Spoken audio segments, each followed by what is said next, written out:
Hi, this is John Martinez with Midwest Revenue Group, and we train sales teams across the country to really sell more with less effort and to do it quicker, shorter sales cycles. One of the reasons many of the companies approach us is because there's a really common problem they're dealing with out there, and that problem is bloated pipelines.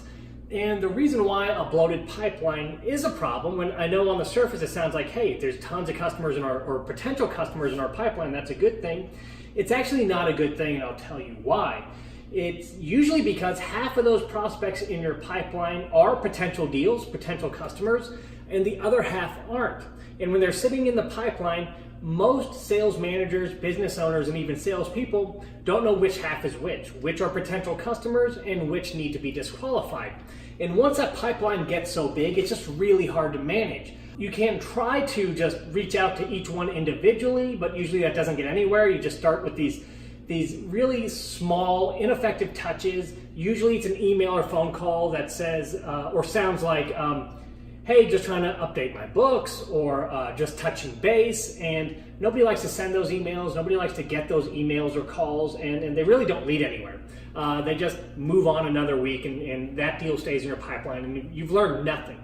So in order to be effective, what you really need to do is figure out which ones of these deals actually have potential, which ones do we need to go after, and how do we go after them, and which ones do we need to disqualify because they're not going to turn into deals. And once we disqualify, now we'll actually have the time and resources to go after the ones that have the potential to turn into something.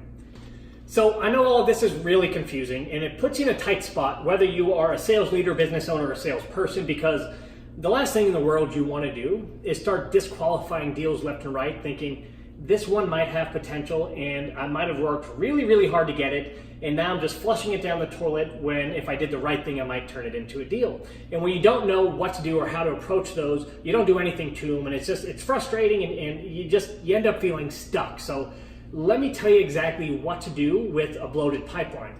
What you actually need is a message, a very specific message that can be delivered anyway. Text, email, phone call, video message, it doesn't matter. And that message needs to be designed to push potential sales forward to a next step or disqualify the ones that don't have any potential at all. So this reminds me of a software client we just did some work with who had this same problem.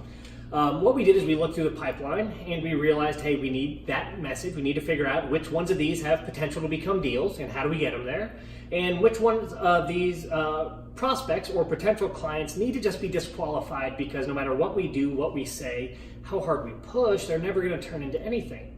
So the right message actually has two parts. The first thing you want to do with this message is assume the no. Assume the deal is not going forward. And the reason you do this is because it relieves all sales pressure, right? Think about it. If you have a salesperson calling you saying, how about now? How about now? What's the next step? You just kind of put them off because there's a lot of pressure there. But if a salesperson calls you and says, hey, Tom, listen, I know I'm assuming this deal is dead, but then that relieves that sales pressure, and now we start to open up the conversation. So the beginning of our message sounded exactly like that.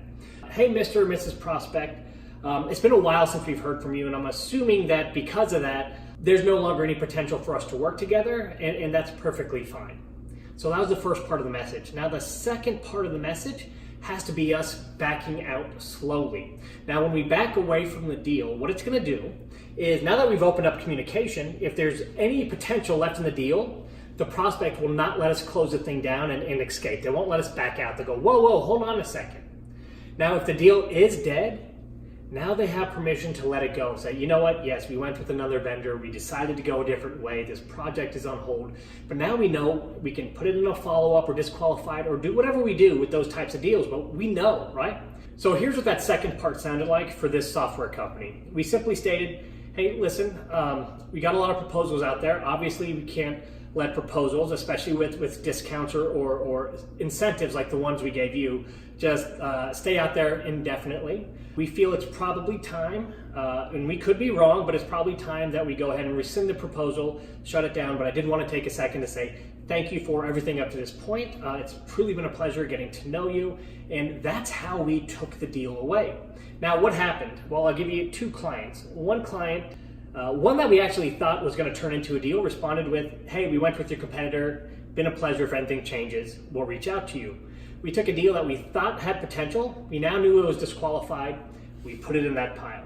Then there was another deal, the exact opposite actually. We didn't think it had much potential. And once we tried to shut it down, they said, whoa, whoa, whoa, just a second. We've got legal reviewing the contracts. We've got this little hiccup. How do we get back on track? And now the conversation was going again. Now we were moving forward. So here's the takeaway. If you've got a bloated pipeline, if you've just got deals that are stalled out, use that two-step process. Communicate it however you need to. Do it in a very nice and nurturing way, right? You don't want it to sound like sour grapes, but you start with, I'm assuming this thing's dead based on the lack of contact or whatever has or hasn't happened.